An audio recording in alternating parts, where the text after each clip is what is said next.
పరీక్ష రోజు సమయపాలన అత్యంత ముఖ్యమైన అంశం. ప్రతి కార్యాచరణ నిర్ణీత సమయంలోనే జరిగేలా చీఫ్ సూపరింటెండెంట్ మరియు డిపార్ట్మెంటల్ ఆఫీసర్ గారు సమన్వయం చేయాలి.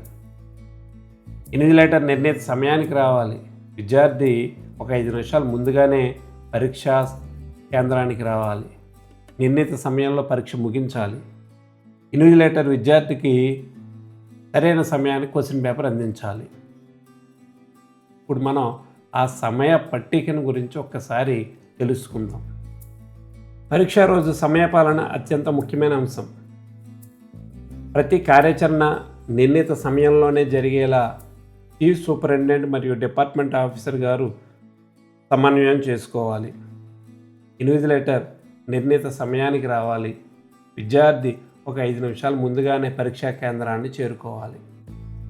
నిర్ణీత సమయంలో పరీక్షను పూర్తి చేయాలి. క్వశ్చన్ పేపర్ని సకాలంలో విద్యార్థికి అందజేయాలి.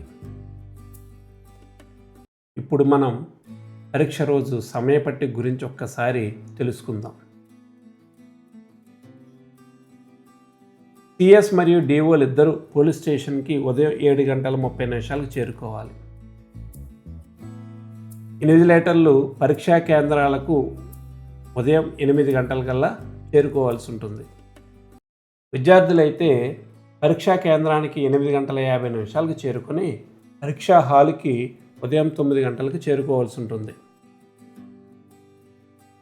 ప్రశ్నాపత్రాలను ఉదయం 9:15 సిఎస్డిఓలు తెరవలసి ఉంటుంది. ఆ ప్రశ్నాపత్రాలను విద్యార్థులకు ఉదయం 9:30 పంపిణీ చేయబడతాయి.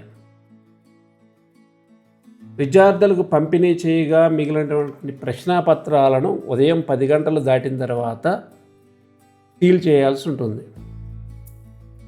విద్యార్థుల నుండి ప్రశ్నాపత్రాలను మధ్యాహ్నం 12:15 తరువాత నుంచి స్వీకరించడం జరుగుతుంది. ఈ సమయాలను ఖచ్చితంగా పాటించడం ద్వారా పరీక్షా ప్రక్రియలో ఎటువంటి అంతరాయం లేకుండా సజావుగా నిర్వహించుకోగలుగుతాము.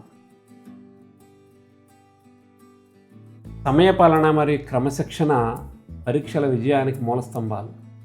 ప్రతి దశలో జాగ్రత్తగా వ్యవహరిస్తూ పరస్పర సమన్వయంతో పనిచేస్తే పరీక్షలు విజయవంతంగా పూర్తవుతాయి. మనందరం బాధ్యతతో నిబద్ధతతో విధులు నిర్వహిద్దాం.